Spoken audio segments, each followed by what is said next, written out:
Hey there gamers, welcome back to the Board Game Code channel, and today we have a preview of Primal Hex.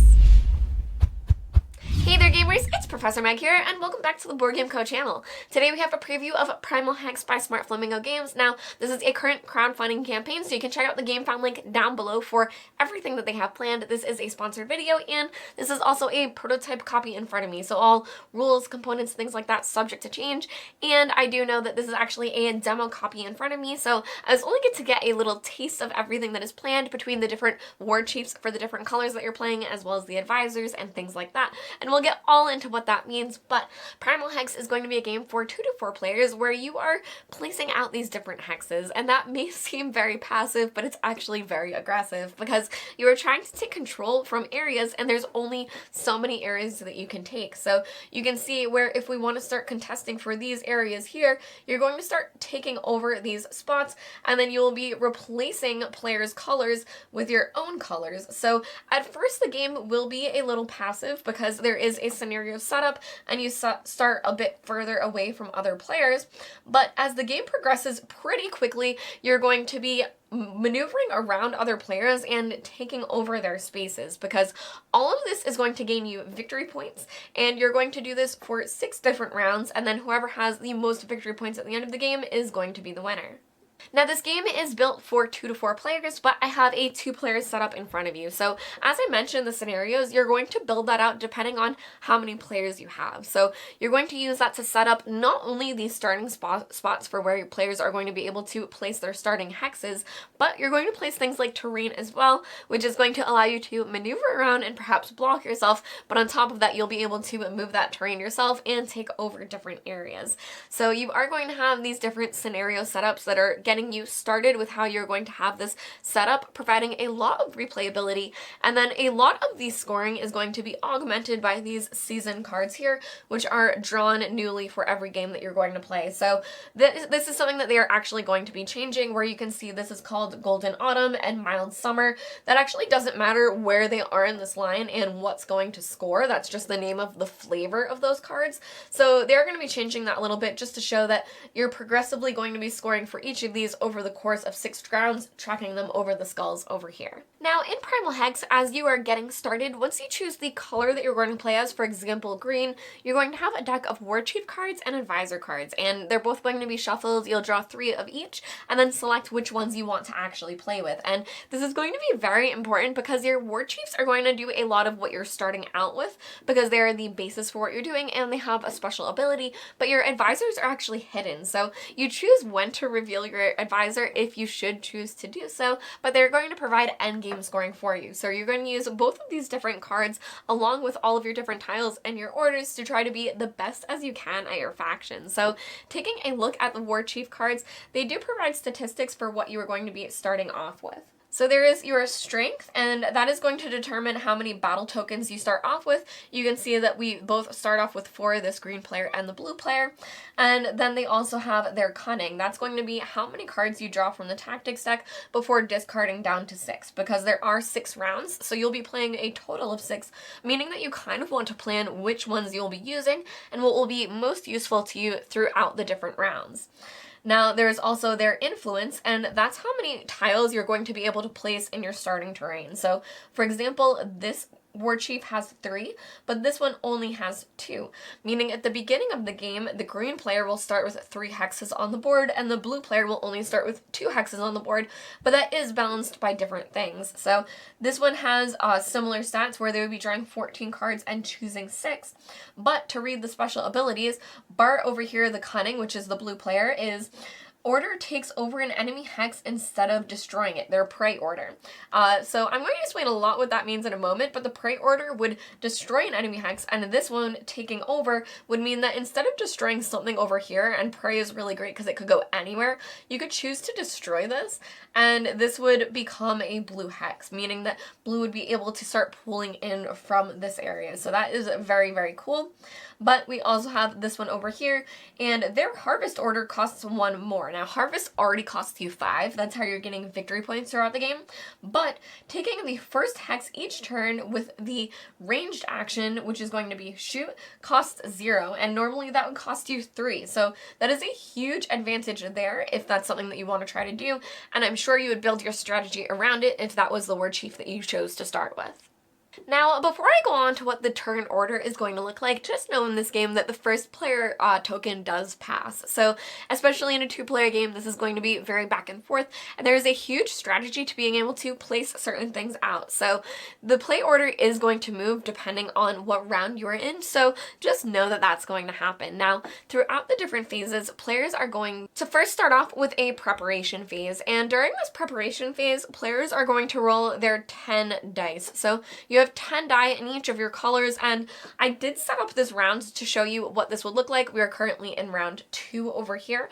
So I am going to leave the dice as they are currently, but this is the time when you would be able to roll your dice. Now, your successes are going to be a 4, 5, or a 6, so that's what you're really looking for, but in this game, I do really appreciate that there's a little bit protection against bad rolls. So if you don't like what you rolled, you can set 1 die aside and then re-roll again. Now, this is really tricky because when you re-roll again, you're re-rolling everything, so you can't save successes for this re-roll, but it's not that much of a cost to pay 1 die out of your 10 because you're bound to have some that are not successes. So you can see that the blue player here chose to spend a die to re-roll, and what they ended up with was pretty good for them. Now, after this would be the tactics phase, and that's when players are going to choose those cards that they chose from the beginning. So you have your cunning, that's going to allow you to have a certain pool of cards to choose from, and then you're going to select 6, which will be played throughout the course of the game, 1 each round. So these are the 2 cards that were selected for our 2 leaders here, and I'm going to reveal that in just a moment, but just know that at first you're going to have them secretly set, and then players are going to place out their orders. So orders are going to be these tokens here. As you can see, there are some of them on the board, and every player has 6 unique orders that are all the same. So at least in this aspect, you know that the actions that other players are going to be taking are all the actions that you are taking as well. But the tricky part about this is that 2 of them are placed face down and 1 is placed face up. So if you take a look at the board over here, we know that the blue player is going to be praying this round, and we know that the green player is going to be attacking this round. So you do know those 2 different actions there, but we don't know what these actions will be. Now, these orders are placed out depending on turn order, that for example, if the green player was first this round, they would place an order, and then the blue player would place an order, etc., until all players have placed 3 orders. And once all of those orders are done, we are on to the reveal phase. So those 2 tactic cards that I made you wait to hear what they were, this is when you would be revealing them now. So for the blue player, they chose to play Wolf Pits. Taking over your hexes by an opponent requires success of 6+. So if this player perhaps this round was worried about these spaces being taken over, this player at least needs to pay their 6 successes, and they currently only have 1, so that can be really, really tricky. Now, these battle tokens are also meant to help you re-roll dice, just to let you know, but they are hard to come by, so you may choose when you want to use them to re-roll. Now, our green player has chosen to play Divine Favor. Every 3+ result on your dice is a success. So you can see here where they kind of sorted their dice, and they have their successes up here because their 3+ are going to be able to work toward successes for them this round. Now, all of that may have happened really, really quickly because the heart of the game is going to be the orders that you are executing. So they are all placed out. We have our tactic cards out now, but now it's the action phase. So players, again, are going to take turns going back and forth, activating the different tokens that they have placed out for orders. But this is going to be really, really important because all of these orders that are played, and even seeing what players have chosen to show you versus where they're putting other orders, you can kind of determine what they might be doing, because things like attack, for example, have to be adjacent, and there are things like charge, which have to be 2 spaces forward. So you can kind of try to guess what they might be placing and what they may need, but all of this is going to really be a mind game where you're trying to play off your opponents to try to gain a lot of area within these hexes. But the most important part is going to be those season cards, which really come into effect right now. So the season cards are going to help augment points. And one of the main ways that you get points is going to be the harvest action, which I'll talk about when I go over the different orders, but it's going to be an order that you do. But other than that, these season cards are really going to be a main source for you for victory points because they're going to provide something for you that all players are trying to do. So it is public knowledge and everyone knows that they're trying to do it, but everyone is trying to do that one cool thing for whenever that season is active. So the first season is active the first 2 rounds, and then the next season will be rounds 3 and 4, and the last season is rounds 5 and 6. So you know which seasons are coming, and when they are irrelevant, you can completely forget about them. But the final way to score points is going to be those advisor cards, which are going to give you points at the end of the game. So taking a look here at the order actions, I'm just going to go through them to help you to understand them. So here we have an attack for 1, but this player is actually going to choose to allocate 3 successes to that. So, or sorry, 2 successes. So they're going to be attacking with 2 because they have a 3+ result, so they're able to use their 3s. And with most of your orders, you're going to be able to pay the multiplication to do it again. Now, you can't do that for all of your orders, but some of them you're going to be able to buff to make them stronger and stronger. So, for example, our attack over here, we are now attacking for 2. So we're going to be able to take 2 green tiles and place them out over here, giving us control. Now, taking a look at the season over here, taking over a hex that is not at the edge of the board will gain you +1 point. So this one is currently on the edge of the board, but this one is not, meaning the green player would gain a victory point just for that alone. Now here the blue player may choose to go, and this one is going to be charge.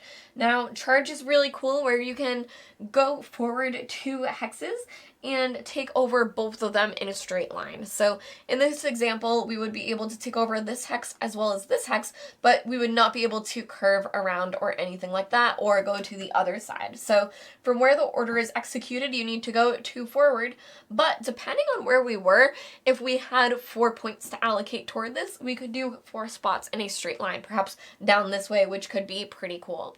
Now, taking a look at another green player action, we have this one, which is going to be harvest, and that's what I mentioned is how you're going to be collecting victory points. So this one, we are going to allocate these plus this one to give us those 4 successes, and you're going to gain a victory point for every adjacent friendly hex. So currently we'd be gaining 4 points. Honestly, maybe we should have done that as our first move to make sure neither of these were taken over on us, but either way, we're going to gain 4 victory points from this action. So we are going to move ahead, and then the blue player perhaps will choose to use their ability that is showing. So they'll use their prey ability. They will allocate their 2 successes to do that. They had 2 for their charge as well.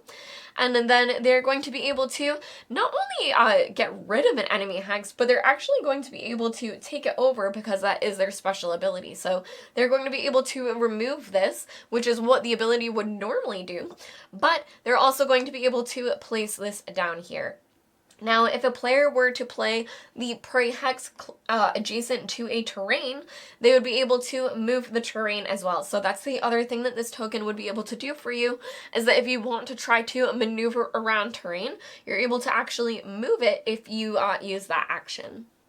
Now, finally, the green player did use an action called Defend because this is a pretty good spot for them, and this one is actually a passive action. So this is one that cannot be destroyed or taken over, meaning that if a player tried to attack in on this area or charge, they would be able to protect it, and this was the first order that this player placed this round trying to protect this certain area, and as you can see, it was a detriment to the blue player that they chose not to really place close to that. So this wasn't something that needed to be used per se, but it would protect that tile. Now, finally over here, we have the shoot action. Now, shoot is going to allow you to jump over to place a tile in range of 2 from the owner. Now, the board has certainly changed a lot this round since that was initially placed. The blue player does have 3 successes to allocate toward that, but they may choose to do something like this to just kind of spend their hexes down, trying to get more and more control, because in this game, the back and forth isn't just what you were able to place out and being able to execute your own orders. It's not even trying to get points for the different seasons. It's trying to go back and forth with other players, because your hexes are going to be taken over and then you're going to want to take them over back. So the board is really going to evolve and change every single round, and it can be something very cool to see that as the board starts filling up and it's really, really full, all of a sudden players' choices are only to start flipping over other players' colors into their colors, and you'll see the shift and ebb as players are trying to get victory points along the way. Now, to take a look at the green player's advisor here, we have Etzli the Brave. At the end of the game, every green hex adjacent with gray equals 1 victory point. So the gray is going to be neutral, whether it's something that is unoccupied or terrain, but you're going to be able to gain a victory point from that.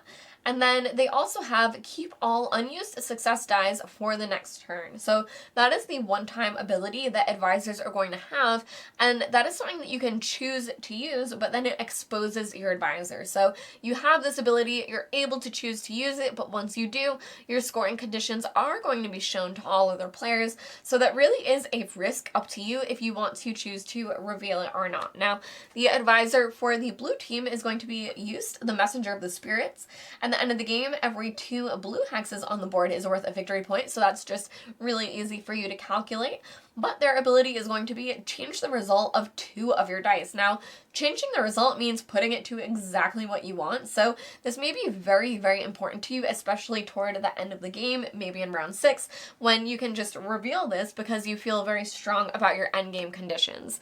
Now, to go over the other seasons that we have here showing, Golden Autumn is going to be taking over a neutral hex equals an additional point. So whenever players are taking over those neutral hexes, they'll gain an extra point, which could be a reason for them to avoid them potentially in the first 2 rounds. And then we also have Mild Summer, which is going to be Harvest Order costs 0. Now, this can be absolutely huge, but something to know about the Harvest Order is that is one that you can't duplicate. So where I said with things like attack and charge and shoot, you are able to buff them and make them better and be even stronger, even with prey as well. But you are not able to really change your defend action because that one is just a cost 0 anyway, so you wouldn't want to multiply it. But for Harvest, it costs 4. That's how you're getting victory points. You can gain up to 6 victory points for every adjacent hex to that order if you have all 6 of them surrounded, but you're not able to multiply this. So that's why that Mild Summer is both amazing, because you're going to want to be using the action probably both of the rounds of that current season, but at least you're not able to multiply it. Now, as I said, the general pace of play of the game is going to pass the turn order between players every other round, and you're also going to be taking a look at these seasons to see which one is currently active to help you score additional victory points. Now, you're also going to have your advisors that you are always working toward, but you also keep their little special ability in your back pocket should you choose to need it. But this dice rolling for successes and then executing your orders is going to be the most important part of the game, because you are going to be rolling the dice. You are able to mitigate a bit if you want to re-roll, which can be really, really great. You also have your battle tokens to help you re-roll, and you're going to use as many successes as you possibly can, not only to execute your orders, but to multiply them. So you want to do this in the smartest way possible. That, for example, you could have the Harvest Order, the Charge Order, and the Attack Order with a result of 7 successes and execute each of those orders once. But you could also do what I did and allocate multiple successes to certain orders and perhaps even defend to keep a spot for yourself, and then you're able to do those actions multiple times, which can be very, very important. Primal Hex is going to be one of those games where you are constantly pivoting and trying to adjust to the current scenario. So you do have all of these orders available to you, and with your successes, you are able usually to execute at least a little bit of what you want. If you're not able to multiply actions, that's okay, but you're always able to do a little bit of something even if you were just defending that round for one of your orders. So there's a lot for you to choose from, but the season cards, as they're changing, you're really going to want to adapt to those conditions, because those victory victory points are going to really make it at the end of the game because everyone's working toward their advisors, everyone is harvesting, so everyone is taking very similar moves toward their end game scoring. So these season cards and how you're able to really work with them is really, really going to change the game. This is a very strategic and tactical game where you are constantly trying to think about what your opponent is playing, what orders they might be executing, and what they might be using to their disposal, and where you think they might move, while you're also trying to adjust and adapt and place out as many hexes as possible to harvest as much as possible and use those seasons to your advantage. So all of these orders can only be placed once per round, meaning that at most you're going to harvest once per round, etc. for all the different things you want to do.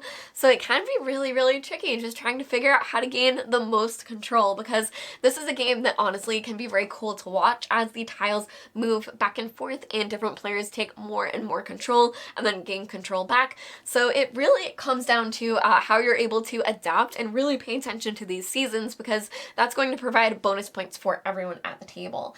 Now, as I said, I was only able to see a little bit of this game.